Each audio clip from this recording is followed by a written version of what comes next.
So hi everyone, welcome back to my YouTube channel that is Sasti vlogging with Prerna. तो guys, सबसे पहले relax. Exam देख के आ चुके हो ना, so take a deep breath and relax. देखो, एग्जाम में जो होना था वो आप लोग करके आ गए हो, तो अभी टेंशन लेके कोई भी जरूरत नहीं है। तो आज हम सबसे पहले ये पता करते हैं कि सच में एग्जाम का लेवल क्या था और एग्जाम में आप लोग कैसा कैसा करके परफॉर्म आए हो। तो आज हम इसी के बारे में बात करेंगे। बिल्कुल भी टेंशन नहीं लेनी है, बिल्कुल भी नहीं। कंपटीशन हमेशा रिलेटिव होता है, इससे आपको कभी भी स्ट्रेस नहीं लेना है। तो आज हम छोटू मोटू बात करेंगे रिगार्डिंग योर पेपर एनालिसिस, किस टाइप का पेपर आया था। सो फ्रेंड्स, मैंने बहुत सारे बच्चे जितने मेरे नोन हैं, जितने मेरे कांटेक्ट में हैं, एस्पिरेंट्स हैं, जूनियर्स हैं, सब्सक्राइबर्स हैं, तो कुछ लोगों से मैंने जो बात करी है उनसे मतलब उनके एक्सपीरियंस के अकॉर्डिंग उन्होंने मुझे बताया है कि जो एग्ज़ाम का लेवल था वो थोड़ा इजी टू मॉडरेट में था, इस बार डिफ़िकल्ट नहीं था। तो अभी छोटा सा अगर हम ब्रेक डाउन करते हैं कि एग्ज़ाम पैटर्न कैसे आया था, तो इस बार के अकॉर्डिंग जो बच्चों ने हमें बताया है कि जो एग्ज़ाम का लेवल था वो इजी टू मॉडरेट ही था। नॉट सेट 9 के कंपैरिजन में काफ़ी सारे बच्चों को इस बार का एग्ज़ाम इजी लगा है, क्योंकि नॉट सेट 9 में जो क्वेश्चंस पूछे गए थे वो बहुत ही ज़्यादा सिनारियो बेस्ड थे, लेकिन जो इस बार नॉट सेट 10 के प्रीलिम्स में क्वेश्चन पूछे थे वो सबसे ज्यादा थे वन लाइनर, यानी कि जहां पर आपकी थ्योरी सबसे ज्यादा आपका साथ देती है। यानी कि जिनका जो इस बार प्रीलिम्स दे के आ गए होंगे उनको समझ में आ गया होगा कि उनके लिए थ्योरी कितनी ज्यादा इंपॉर्टेंट है, क्योंकि वन लाइनर में रिविजन तुम्हारा सबसे ज्यादा चाहिए होता है और तुम्हारी थ्योरी में पकड़ बहुत अच्छी होनी चाहिए। और मैं ऑलरेडी बता चुकी हूँ कि थ्योरी के लिए आपके लिए कौन सी बुक्स है। जैसे बिगनर्स के लिए मिशन परिचारिका मैंने आपको ऑलरेडी रिकमेंड करी थी, एंड एडवांस लेवल की थ्योरी के लिए जिनसे आप सिनारियो बेस्ड क्वेश्चंस को अच्छे से अटेम्प्ट कर सकते हो वो थी एनक्लेक सॉन्डर्स। तो इस तरीके से आई विश आप लोग अच्छे से अपना थ्योरी कवर करके गए होंगे और अपना एग्जाम बहुत अच्छे से दिया होगा।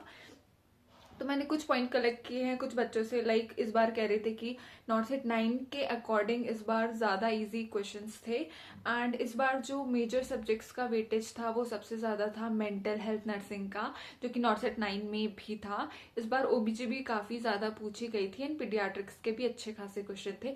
बट इस बार ये रहा कि एफओएन के क्वेश्चन बहुत ही कम पूछे गए थे एग्जाम में, एंड इसमें जो एमसीक्यूज थे वो भी एक दो ही थे, लाइक सीपैप इन्होंने पूछा था, टीपीएन हाइपोग्लाइसीमिया वाले क्वेश्चन आपको याद होंगे।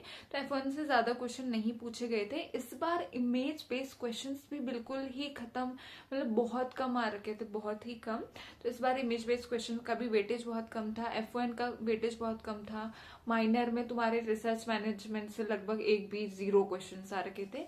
इसलिए मैं हमेशा कहती हूँ मेजर सब्जेक्ट पे सबसे ज्यादा ध्यान देना और माइनर सब्जेक्ट पे इतना ज्यादा भी ध्यान नहीं देना कि तुम परेशान ही हो जाओ।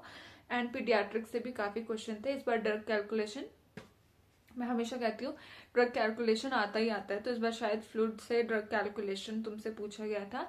गायनी में थोड़े बहुत सिनारियो बेस्ड क्वेश्चन थे, मैक्रॉबर्ट वाला आपका मैनुअर क्वेश्चन में आया था। एंड कम्युनिटी के लिए मैं कुछ बच्चों ने बोला कि थोड़े न्यू क्वेश्चंस थे, उन कुछ कुछ को डिफिकल्ट भी लगा है कम्युनिटी। तो ओके, इट्स ओके, मतलब ऑल ओवर पेपर काफी ज्यादा अच्छा था। जिन्होंने अपने टेस्ट वगैरह अटेंड किए होंगे, जिन्होंने अपनी थ्योरी अच्छे से मजबूत करी होगी as a beginner as a advance, उनके लिए ये एग्जाम कुछ भी नहीं रहा होगा, इनको फाड़ू देके आए होंगे ये क्वेश्चन। इस बार थोड़ा सा नॉन नर्सिंग हटके थी, उसमें जो जीके पूछा था वो थोड़ा अलग लेवल का था। एंड इसके साथ साथ जो नॉन नर्सिंग था उसमें इस बार इंग्लिश एंड कंप्यूटर काफी ज्यादा था, यानी मैथ्स और रीजनिंग के क्वेश्चन इतने ज्यादा नहीं मिले हैं। नॉन नर्सिंग ने इस बार थोड़ा सा अपना चेंजेस लाए थे अपने एग्जाम पैटर्न में। एंड ऑल ओवर अगर बोले तो इजी टू मॉडरेट, मतलब बच्चों के हिसाब से बताया जा रहा है। बाकी इसमें अभी मैं एनालिसिस करूंगी और बहुत लोगों से पूछूंगी, इसका मैं अच्छे से आपको पूरा पेपर का सोल्यूशन, पेपर का कट ऑफ कितना जा सकता है, ये सब हम बाद में डिस्कस करेंगे। सो कंपटीशन रिलेटिव होता है, सो डोंट जज योर मार्क्स राइट नाउ। आपको कुछ भी जज नहीं करना है रिगार्डिंग योर मार्क्स। तो आज एंड रेस्ट करना है, एग्जाम के बारे में बिल्कुल भी नहीं सोचना है, बिल्कुल भी आप लोगों को कंपैरिजन नहीं करना है विद अदर्स। और अगर आपको पेपर डिफिकल्ट लगा है, अगर कुछ बच्चे होंगे यस उनको डिफिकल्ट भी लग सकता है, तो जरूरी नहीं है कि सबको इजी लगे, उनको भी मे बी एग्जाम डिफिकल्ट लगा होगा। और ये भी जरूरी नहीं है अगर आपको बहुत ज्यादा इजी लगा, बट जरूरी नहीं वो इजी था, मे बी आपकी प्रिपरेशन ही इतनी अच्छी थी। तो आपको 3 चीजें बिल्कुल नहीं करनी है। सबसे पहले तो बहुत बार बार अपना एनालिसिस करो तुम, ओ इसका क्वेश्चन क्या था, ओ ये मैंने गलत कर दिया, ये सब हड़कंप बिल्कुल नहीं मचाना है। सेकेंड थिंग, आपको दूसरों से बिल्कुल कंपेयर नहीं करना है कि मैंने तो इसका आंसर ये कर दिया है, उसने ये कर दिया है, उसका सही हो गया, मेरा गलत हो गया, या मेरा सही हो गया उसका गलत हो गया। तो आपको सेकेंड चीज है बिल्कुल भी कंपेयर नहीं करना है with your friend. Third thing कि अगर आप कंपेयर ये सब करोगे तो इससे आपको पता चलेगा कि आप वहाँ कितने नेगेटिव आ गए। तो नेगेटिव मार्किंग अगर आपने कर भी ली, दिस इज ऑब्वियस, किसी भी कंपटीशन एग्जाम में अगर नेगेटिव मार्किंग है, ऐसा तो बिल्कुल भी नहीं हो सकता कि तुम 100% क्वेश्चन श्योर करके आओ, क्योंकि उन्होंने पूछे ही इस हिसाब से होते हैं। अगर आपने बहुत अच्छे से एग्जाम दिया तो वेल एंड गुड, लेकिन अगर आपके कुछ कुछ नेगेटिव हो रहे हैं तो पैनिक बिल्कुल नहीं करना है, क्योंकि आप एग्जाम देके आ चुके हो, अब कुछ भी चेंजेस नहीं हो सकते हैं। और नेगेटिव होना माइंड में बिठा लो, हो ही जाता है।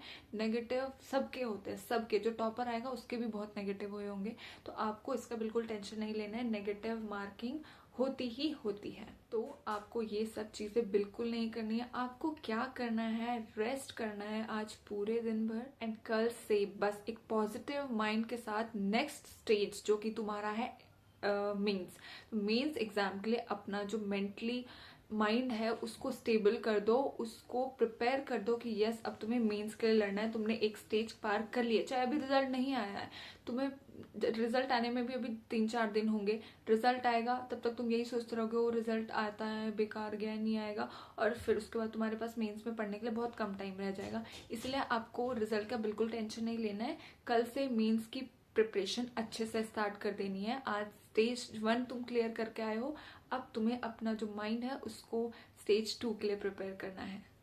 So all the very best students अपने मेंस एग्जाम के लिए। और आज समझ लो कि तुम एग्जाम अच्छा करके आओगे, सबने अच्छा करा है, एंड यस तुम्हारा प्रीज जरूर क्लियर होगा। तो इसी माइंडसेट के साथ अपनी मेंस की पढ़ाई जल्दी से स्टार्ट कर दो, and all the very best. And मुझे कमेंट में जरा बताओ कि आप लोगों का पेपर कैसा कैसा गया है और आपको एग्जाम का लेवल कैसा लगा।